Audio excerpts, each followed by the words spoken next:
The following program deals with controversial subjects. The theories expressed are not the only possible interpretation. The viewer is invited to make a judgment based on all available information. Tonight on Sightings. It was not a natural phenomenon. It was some sort of a manned craft. We investigate a frightening UFO encounter that may have become a government cover-up. Then, in a Sightings exclusive, have we captured Bigfoot on videotape? This is the most compelling evidence to date that there is a Sasquatch.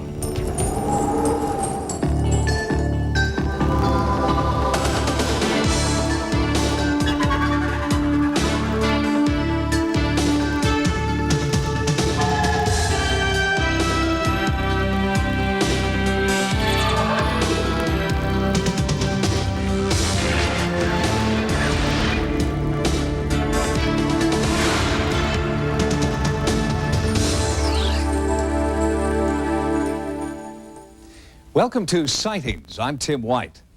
If there really have been UFO landings in the United States, why isn't there any hard evidence? Why haven't UFOs appeared on radar? Ufologists answer that our government has purposely and systematically suppressed information about alien spacecraft. And they point to an astonishing case on a U.S. military base in Great Britain. For nearly 50 years, UFO researchers have maintained that the U.S. government has systematically withheld information about encounters with aliens. Such contact may have occurred in Roswell, New Mexico in 1947. The U.S. government says it never happened.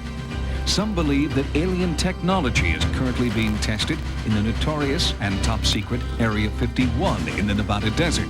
The U.S. government refuses to comment. But under the authority of the Freedom of Information Act, previously classified documents have been released. They shed light on what may have been an intentional U.S. government cover-up of UFO contact occurring in England in 1980.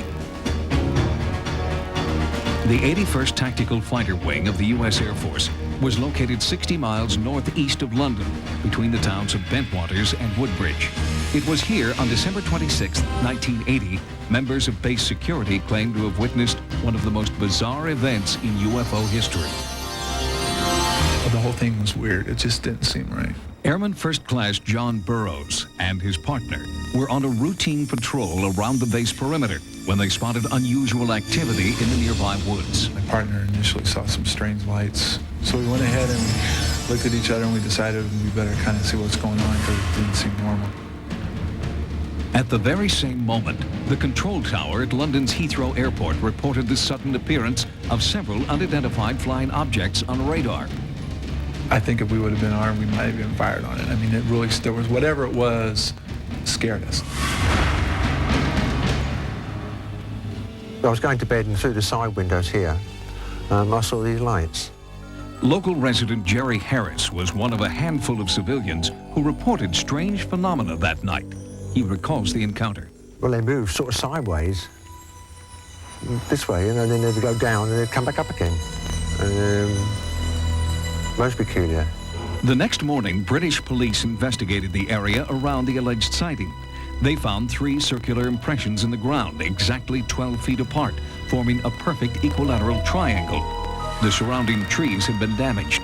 It looked like something had landed there, came straight down through the trees and rested long enough to leave 3-4-inch indentations in the ground. I was kind of hoping we'd go out there and we wouldn't find anything.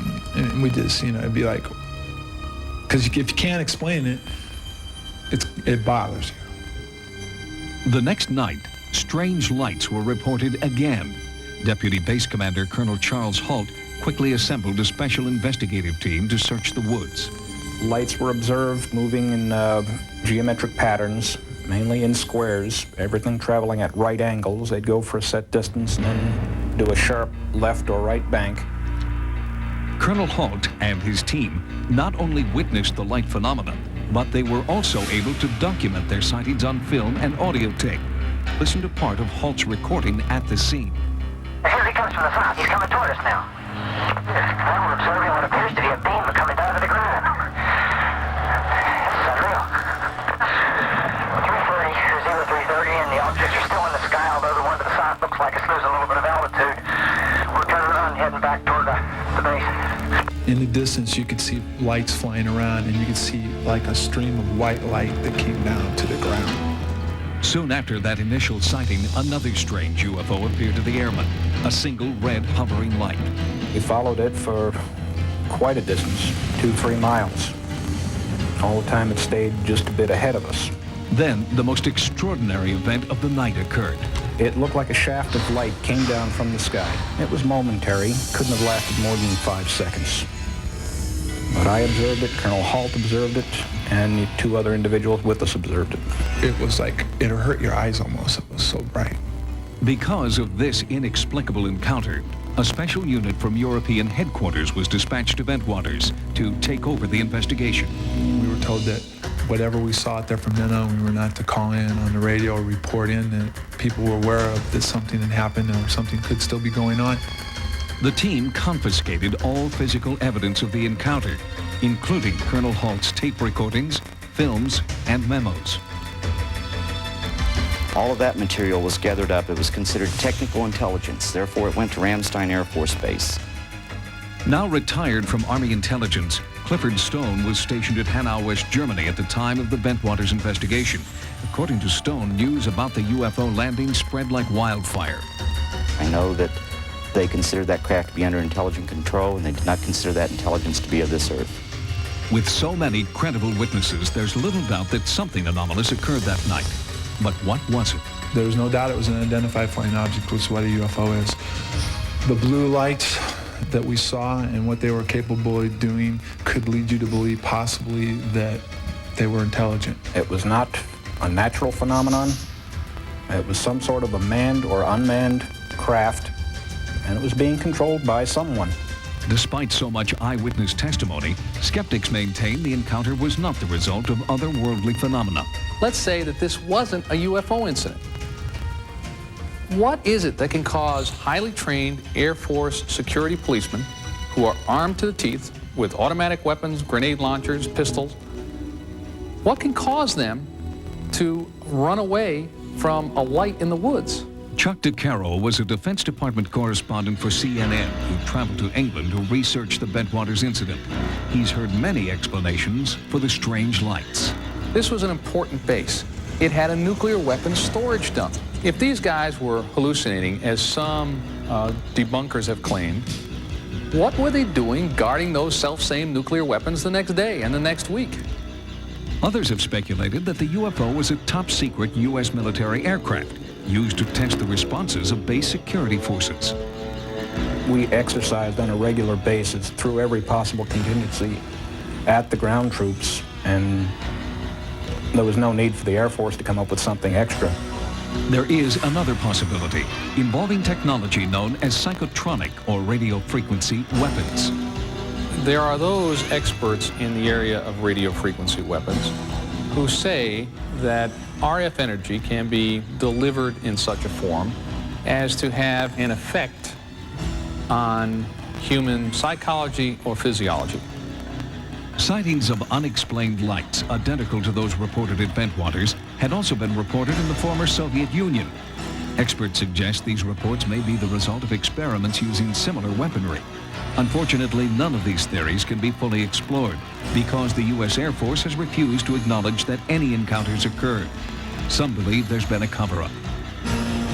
I ended up going to Korea, and I can't prove it, but I really wasn't due for an assignment, and they kind of got me out of here in a hurry. Any attempt to gather physical evidence at the site is now impossible.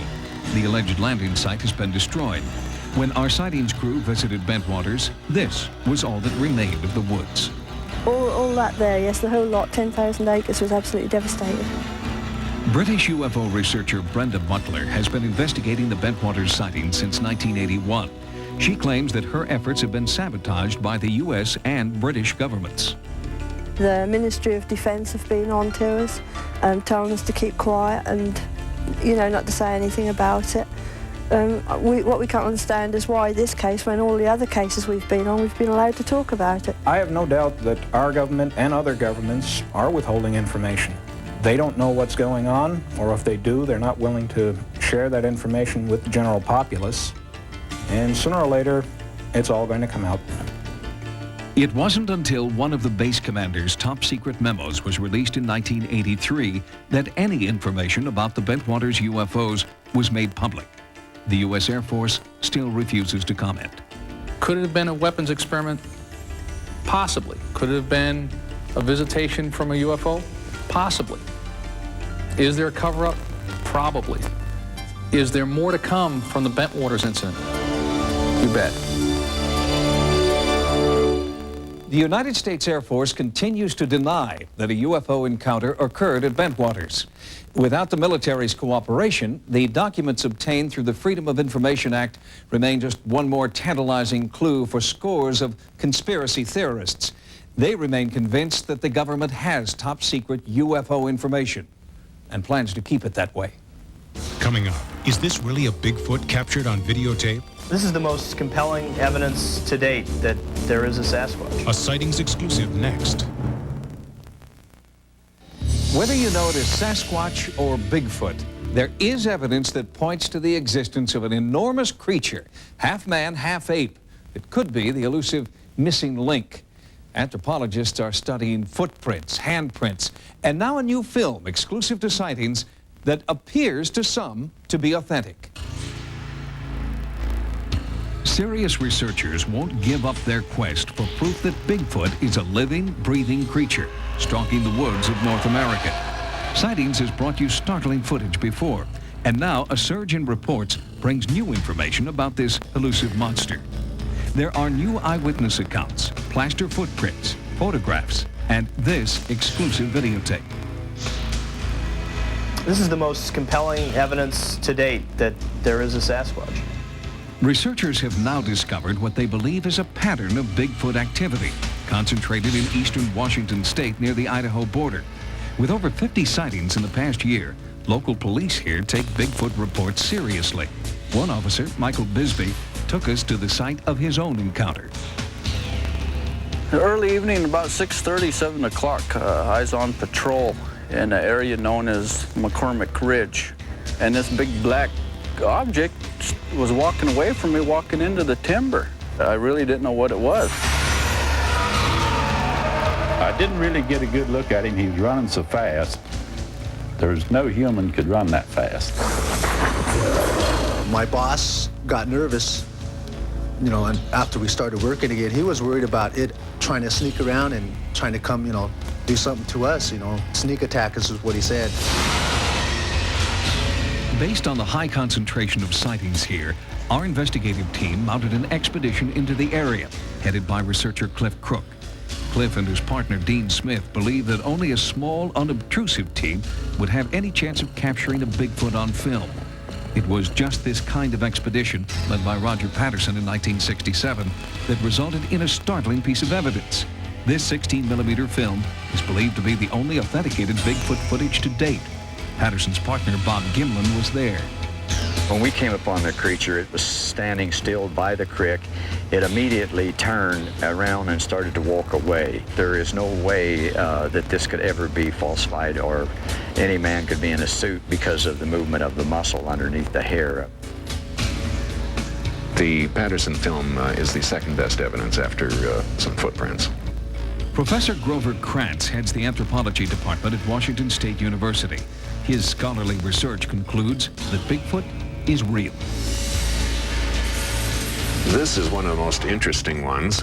It's a 14.5-inch track. It shows what we call dermal ridges, the little fingerprint type ridges. And these have been studied by police fingerprint experts, and no one's found any flaw in any of them.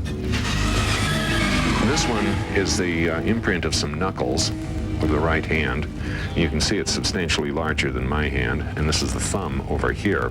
The individual apparently stumbled, hit the hand on the ground, and left the imprint, and the cast was made of those 4 digits curled around, and the 5th digit, the thumb, coming out to the side. Right here is the thumbnail, the edge of the thumbnail.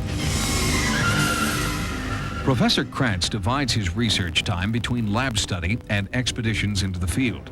He is constantly searching for new evidence to support his theories. His findings indicate that Bigfoot is nocturnal, a creature of the night. Sightings brought a specially equipped starlight filter into the research area.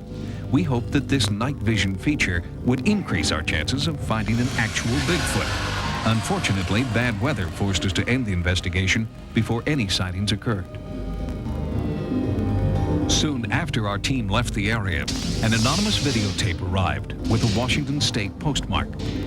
There are those who believe this is actual footage of a small, possibly female Bigfoot. The creature appears in 2 sections of this VHS tape. The tape is played in its entirety.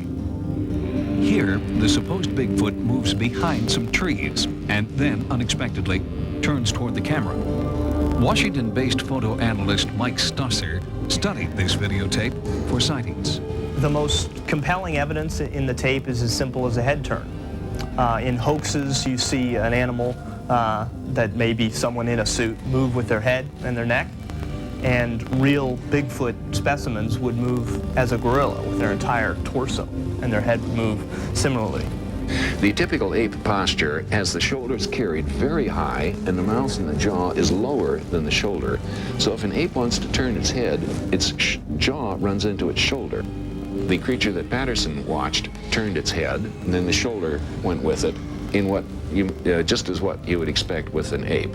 In the Patterson footage, you can see that the animal's walking straight forward, but then when he turns to see the cameraman, his entire body, his torso and all, moves up and to the right. Here in the most recent Washington footage, you've got the animal crouched in a clearing here, and then as it starts to look towards the camera person, its entire torso comes up and to the left. Its whole body, not just the neck, but up and to the left. Very similar to the Patterson footage. Is this evidence of the legendary missing link? Experts are divided, but they all continue to gather evidence. Although there is no proof positive that Bigfoot exists, to many the circumstantial evidence is overwhelming, and researchers remain dedicated to finding that one piece of hard evidence that will finally lay the controversy to rest. Joining us now is Richard Greenwell, Secretary for the International Society of Cryptozoology. Richard has conducted numerous expeditions in search of Bigfoot and the Loch Ness Monster. Richard, thanks for joining us. You've had a chance to look now at the new Bigfoot footage. What do you make of it? Is it the real thing or a hoax? I'd say probably a hoax. For one thing, the supposed creature looks very much like a costume to me. Its gait and movement is wrong. The gait is very human-like, and the movement is very slow. What else would you need to see to be sure that one exists? Well, the only evidence that's going to convince the zoologists and the anthropologists is physical remains, bones, or a part of an animal, or a complete animal, dead or alive. That's the bottom line. Is there any sort of photographic evidence or videotape evidence that you would find persuasive? If there was film footage that was in conjunction with extremely good eyewitness testimony from reliable people, then that would be a very strong case. Otherwise, when it's a videotape that comes in, you don't know who took it or it's questionable, has very little value. If you were a betting man, Richard, what would you say the odds are that there is a Bigfoot? Well, I may get into trouble for this, but I'd say, in my opinion, based on all the evidence I've looked at and the 3,000 reports, I would say that the odds are just over 50% that there is a living Sasquatch or Bigfoot.